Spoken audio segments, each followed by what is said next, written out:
الصبر عند الصدمة الأولى. صدق الله وصدق رسوله النبي الكريم. اللهم صل على سيدنا ومولانا محمد وعلى آل سيدنا ومولانا محمد وبارك وسلم.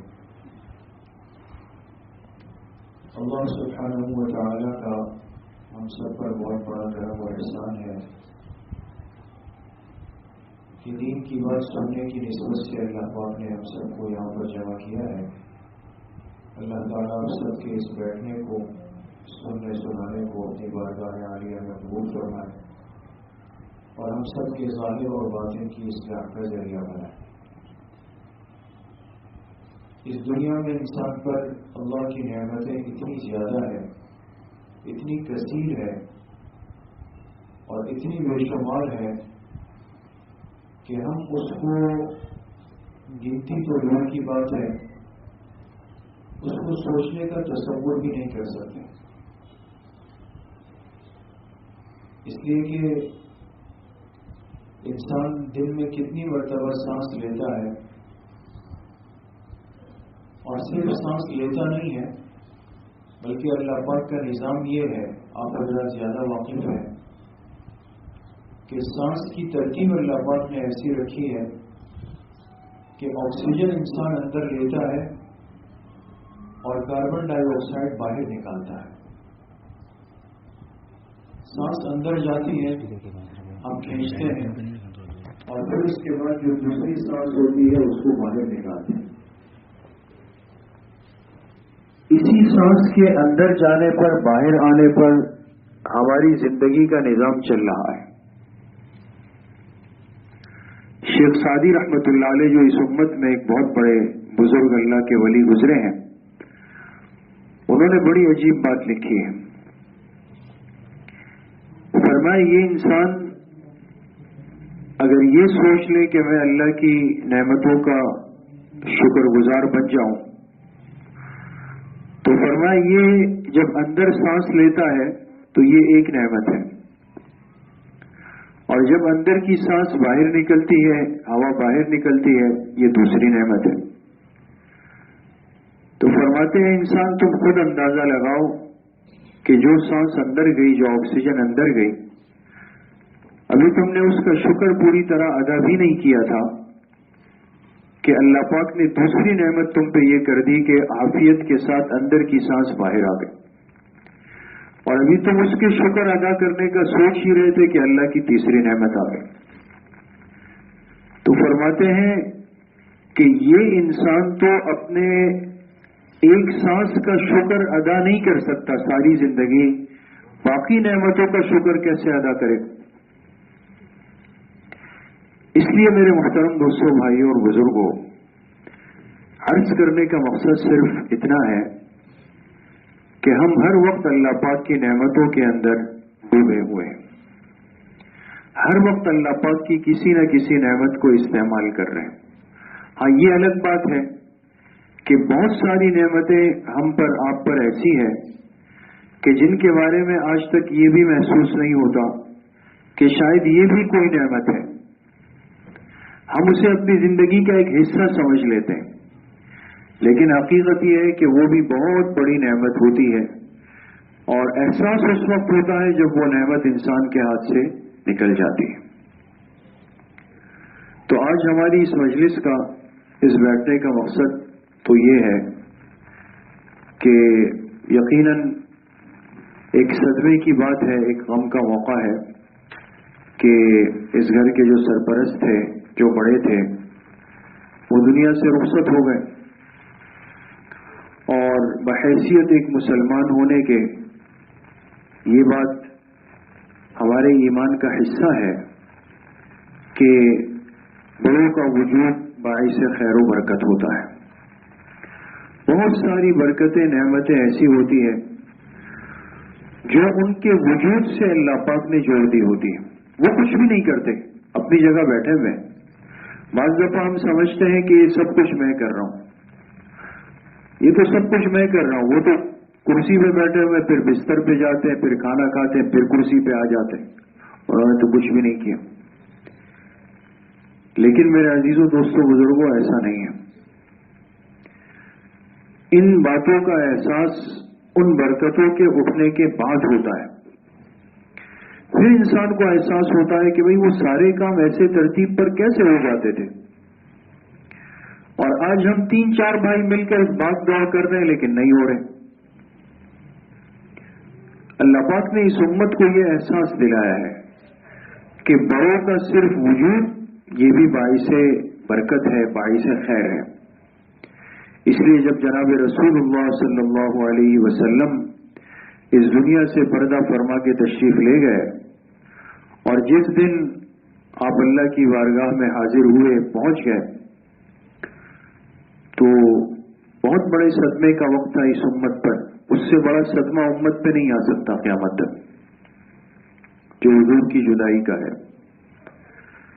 تو ہر صحابی اپنی جگہ پریشان تھا، غم میں تھا، صدمے میں تھا. کوئی رو رہا ہے، کوئی بے ہوش ہو گیا ہے، کسی نے تلوار اٹھائی ہوئی ہے. تو ایک صحابیہ تھی حضرت ام ایمن رضی اللہ عنہا. یہ ایک صحابیہ تھی، انہوں نے حضور علیہ الصلوۃ والسلام کی بڑی خدمت بھی فرمائی تھی. تو یہ بہت زیادہ رو رہی تھی. تو کسی نے ان سے کہا کہ ام ایمن، کیا آپ کو اس پر یقین نہیں تھا کہ ایک دن آپ علیہ السلام دنیا سے تشریف لے جائیں گے؟ فرمایا یقین تو تھا کہ آپ نے دنیا سے جانا ہے. میرا رونا اس وجہ سے نہیں ہے کہ آپ علیہ السلام چلے گئے، جانا تو تھا. میں رو اس بات پہ رہی ہوں کہ حضور علیہ الصلوۃ والسلام کے ہوتے ہوئے جو برکتیں ہم پہ اترتی تھی اس سے محروم ہو گئے. اب وہ ہمارے ہاتھ سے چلی گئی. تو بڑوں کا وجود باعث خیر و برکت بھی ہوتا ہے، باعث رحمت بھی ہوتا ہے، اس میں تو کوئی شک نہیں ہے. لیکن میرا عزیز و دوستو بزرگوں، اللہ پاک نے اس دنیا کا نظام اور ترتیب اس طرح بنایا ہے کہ جس دن انسان دنیا میں آتا ہے اس کی واپسی کی گنتی شروع ہو جاتی ہے. اس لیے ہمارے بزرگوں نے ایک بڑا عجیب جملہ لکھا کہ انسان دنیا میں آتا ہی دنیا سے جانے کے لیے. اس کا آنا ہی اس بات کی دلیل ہے کہ ایک دن یہ اس دنیا سے ضرور رخصت ہوگا، ضرور جائے گا. جانا تو سب نے ہے اور اپنے وقت پہ جانا ہے. اذا جاء اجلهم لا يستأخرون ساعة ولا يستقدمون. وقت اجل اور وقت رخصتی اللہ پاک نے طے کر دی ہے. اس وقت طے کی جب یہ بچہ ابھی دنیا میں بھی نہیں آیا. حدیث پاک میں آتا ہے بچہ ماں کے رحم میں ہوتا ہے، رحم میں ہوتا ہے، ابھی آیا بھی نہیں کہ اللہ ایک فرشتے کو بھیج دیتے ہیں اور وہ جا کے اس کے لیے اس کے اجل کو لکھ دیتا ہے، اس کی تقدیر کو لکھ دیتا ہے کہ جب یہ بچہ دنیا میں آئے گا تو کتنی ساعتیں گزارے گا، کتنے سال گزارے گا، کتنی زندگی گزارے گا. یہ سب کچھ تو اس دن لکھ دیا جاتا ہے. جانا سب نے ہے، لیکن کوئی پہلے ہے، کوئی بعد میں ہے، کوئی جلدی ہے، کوئی دیر سے ہے، کوئی بیمار ہو کے جائے گا، کوئی صحت مند حالت میں چلا جائے گا. یہ تو کوئی دنیا میں نہیں کہہ سکتا. ایک بزرگ بیان فرما رہے تھے، بڑی عجیب بات کی. بڑوں کی باتیں بھی بڑی عجیب ہوتی ہیں. فرمانے لگے کہ انسان کے دنیا میں آنے کی تو ترتیب ہے لیکن جانے کی ترتیب نہیں. آنے کی تو ہے، کہتے ہوئے یہ بڑے بھائی ہیں، یہ درمیانے ہیں، یہ چھوٹے والے ہیں، یہ بڑی بہن ہے، یہ چھوٹی بہن ہے نا. دیکھیں آنا ترتیب سے ہوا ہے، لیکن اب جانا کس طرح ہوگا یہ انسان نہیں کہہ سکتا کہ ضروری ہے کہ بڑا بھائی پہلے جائے گا پھر آخر میں چھوٹا جائے گا. نہیں، کبھی بڑے ہوتے ہیں چھوٹے چلے جاتے ہیں، کبھی بیمار سال ہر سال کے بیمار ہوتے ہیں، خوب صحت مند تندرست آدمی دنیا سے چلا جاتا ہے. تو یہ تو ہمارا ایمان ہے کہ ایک دن اس دنیا سے رخصت ہونا ہے، ضرور جانا ہے، سب نے جانا ہے اس دنیا سے. لیکن میرے عزیزوں دوستوں بزرگوں یہ بات ذہن میں رکھنی چاہیے کہ اس جانے کے بعد آگے کی ایک بہت حقیقی بڑی دائمی زندگی کا آغاز ہو رہا ہے. اور اصل زندگی وہ ہے، اصل فکر وہ ہے. یہ تو 60 70 80 100 سال کی ہو جائے لیکن بالآخر ختم ہے. لیکن جس دن اس دنیا سے آنکھیں بند ہوئی آخرت کی آنکھیں کھل جائے گی اور اس دوسرے عالم کا آغاز ہو جائے گا. اس لیے حدیث پاک میں جناب رسول اللہ صلی اللہ علیہ وسلم نے فرمایا من مات فقد قامت قیامتہ، فرمایا جس بندے کا انتقال ہو جائے تو اس کی قیامت تو اسی دن سے شروع ہو گئی، اس کی قیامت تو شروع ہو گئی. اصل تو وہ آخرت کی زندگی ہے اور اس زندگی کا سارا دار و مدار اس دنیا کی زندگی پر ہے. الدنیا مزرعۃ الآخرہ، حدیث آپ حضرات سنتے ہیں کہ دنیا آخرت کی کھیتی ہے. یہاں کی ساری محنت، ساری بھاگ دوڑ، ساری فکر، ساری قربانی، سارے مجاہدات، ان سب کا پھل اللہ پاک آخرت میں دیں گے.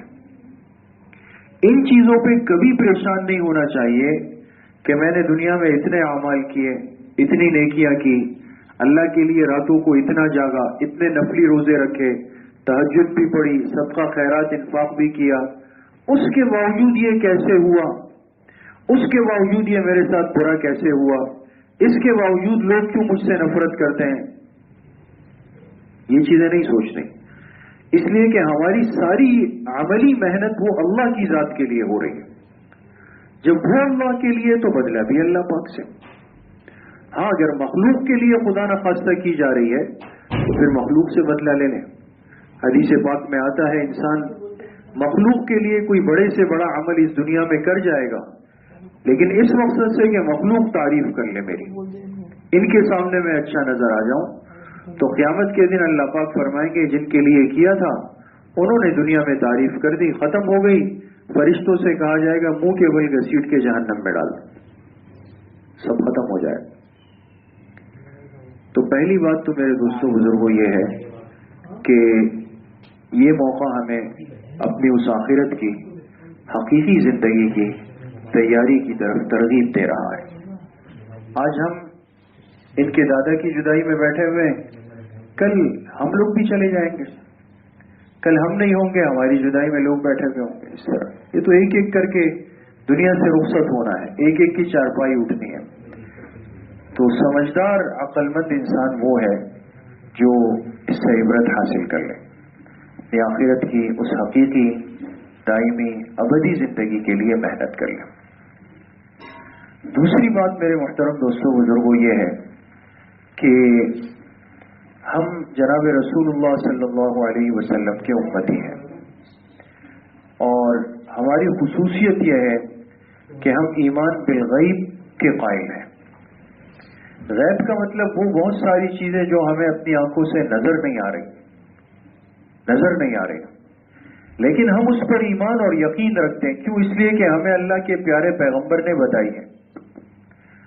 اب قبر کے اندر مردے کو رکھنے کے بعد اندر کیا ہوتا ہے؟ ہمیں تو 6 فٹ کی وہ قبر نظر آئی جس میں ہم دفنا کے آ گئے، لیکن حدیث پاک کہہ رہی ہے کہ جس قبر میں تم دفنا کے آئے ہو یہ صرف ایک گڑھا نہیں ہے، یا تو یہ جنت کا باغ ہے، جنت کا باغ بن جائے گا، اور ایک صاحب ایمان کے لیے اتنا وسیع ہو جائے گا کہ تحت نگاہ، جہاں تک انسان کی نگاہ جاتی ہے، اسی قبر میں اس کے لیے جنت کی کھڑکی کھول دی جائے گی، اسی قبر میں اس کے لیے جنت کے قالین بچھائے جائیں گے، اسی قبر میں اس کے لیے جنت سے اسباب لائے جائیں گے تاکہ اس کا دل مانوس رہے. اب اوپر سے اگر انسان دنیا کی آنکھوں سے دیکھ رہا ہے تو وہ قبر ہمیں کبھی چوڑی ہوتی ہوئی نظر نہیں آتی، وہ تو اتنی ہے، لیکن اندر کی دنیا عالم برزخ وہ کیا ہے نظر نہیں آ رہا، لیکن ایمان ہے اس لیے کہ جناب رسول اللہ صلی اللہ علیہ وسلم فرما چکے. تو ایمان بالغیب ہماری زندگی کا حصہ ہے.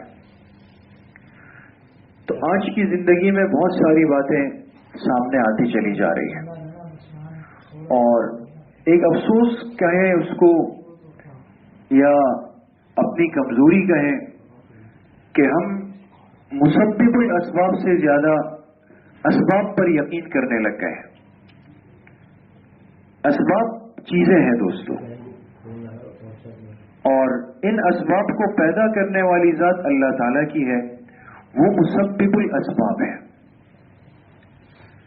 بحیثیت ایک مسلمان اور مومن ہونے کے ہم مسبب الاسباب پر ایمان رکھتے ہیں، یقین رکھتے ہیں، اور اسباب کو احتیاط کے درجے میں اختیار کرتے ہیں۔ ان دو باتوں میں فرق ہے دوستوں۔ ہمیں اگر یہ لگتا ہے کہ بھئی فلاں آدمی کی دنیا سے روانگی رخصتی اس لیے ہوئی کہ اس کو یہ فلاں چیز لگ گئی تھی، یا اس نے فلاں کا قرب اختیار کیا، یا اس نے فلاں سے ہاتھ ملایا، اسے آج احتیاط کا کہا جاتا ہے۔ احتیاط تو ہم کریں گے، کرنی چاہیے، لیکن سمجھنے کی بات یہ ہے دوستوں بزرگوں کہ احتیاط اسباب کے درجے میں ہے، ایمان کے درجے میں نہیں۔ ایمان تو ہمارا یہی ہے کہ زندگی دینے والی ذات بھی کس کی ہے؟ اللہ کی ہے، اور موت دینے والی ذات بھی کس کی ہے؟ اللہ کی ہے۔ اگر موت کے سارے اسباب موجود ہو لیکن اللہ کا حکم نہ ہو، موت نہیں آ سکتی ہے دوست، اور زندگی کے سارے اسباب موجود ہو لیکن اللہ کا حکم نہ ہو تو زندگی نہیں مل سکتی۔ تو اب مصیبت یہ ہو گئی ہے، ہم فتنوں کے اس دور میں داخل ہو گئے ہیں کہ پوری امت کو، پوری دنیا کی امت کو خاص طور پہ ذہنی طور پر ایک ایسے خوف کے اندر مبتلا کر دیا گیا ہے، ایسا ڈرا دیا گیا ہے کہ ہم مسبب الاسباب سے ہٹ کر اسباب کی طرف زیادہ آ گئے۔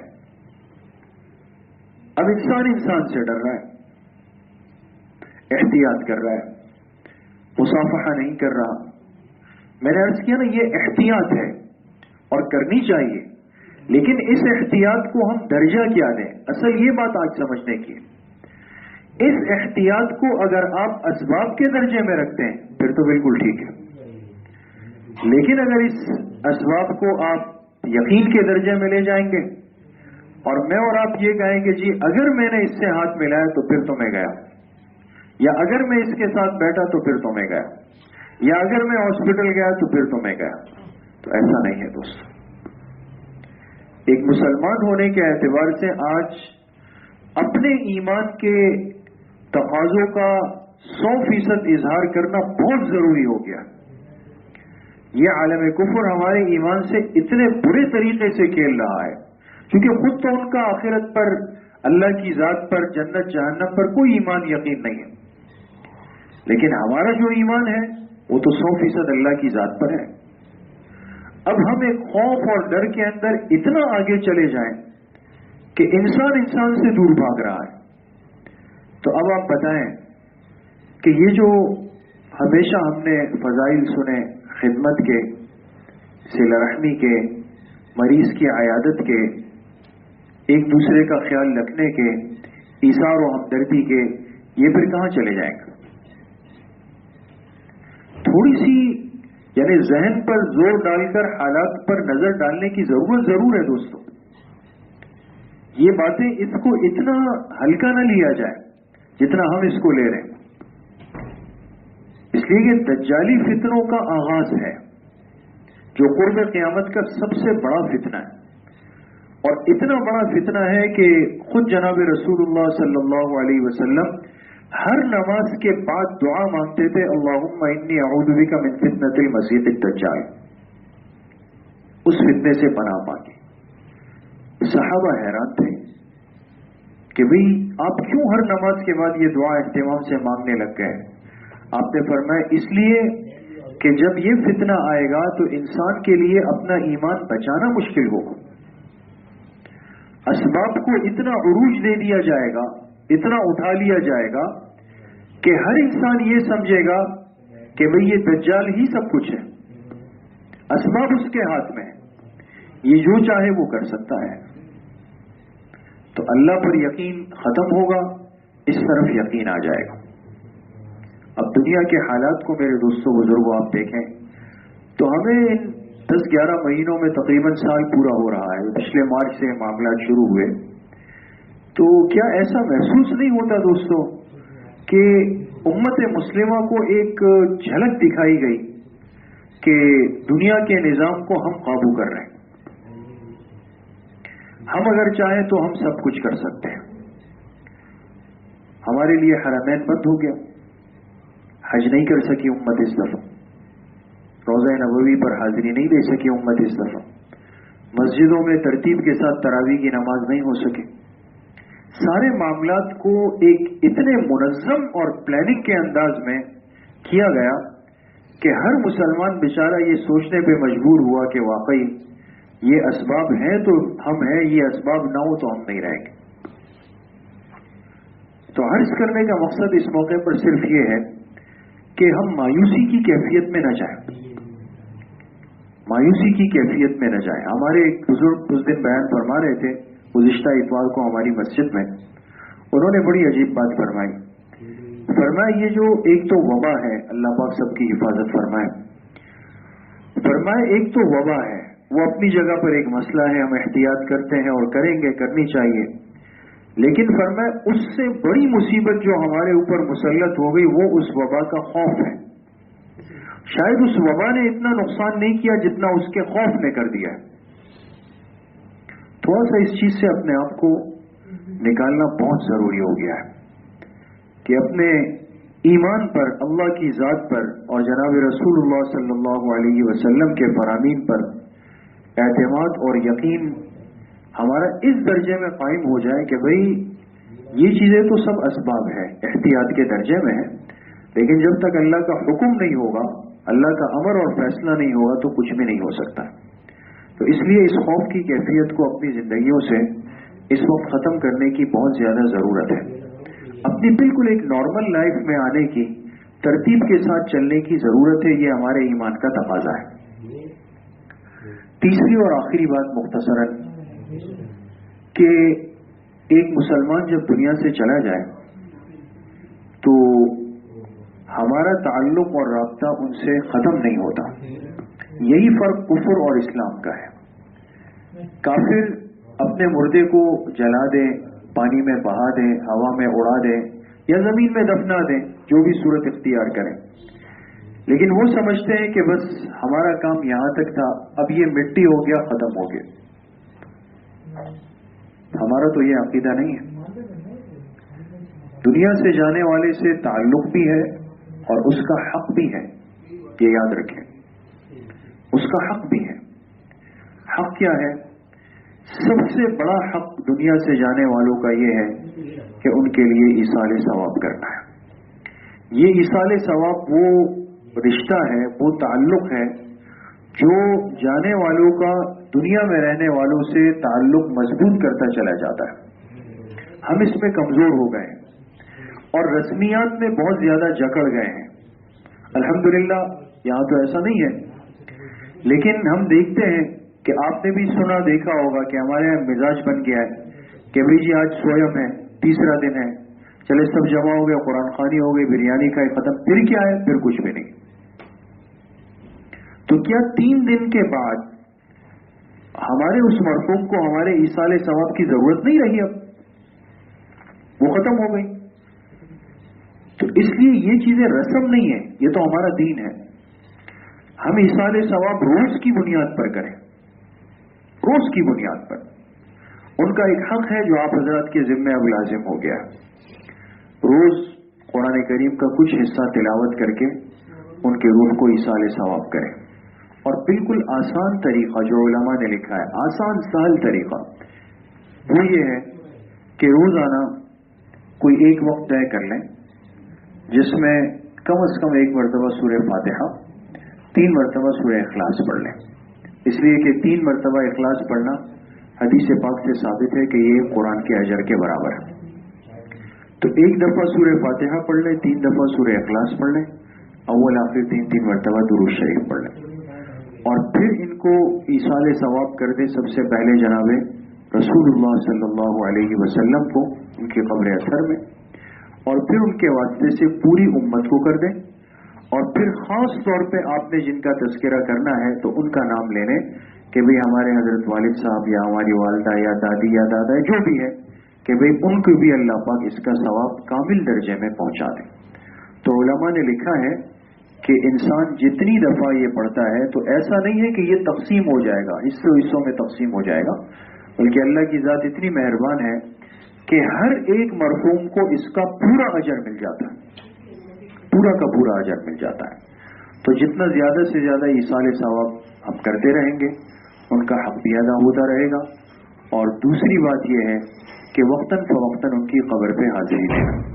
حدیث پاک میں آتا ہے، یہ بڑی اہم روایت ہے، کہ والدین میں سے دونوں یا ایک اگر دنیا سے چلا جائے اور پھر اولاد میں سے کوئی جمعے کے دن پابندی سے ان کی قبر پہ حاضری دے. جمعے کے دن کا لفظ ہے، جمعے کے دن حاضری دے اور جا کے ان کی قبر پہ ان کا ایصال ثواب کر لے، تو اس اولاد نے اپنے والدین کا حق ادا کر دیا. یعنی قیامت کے دن ان سے پوچھ نہیں ہوگی.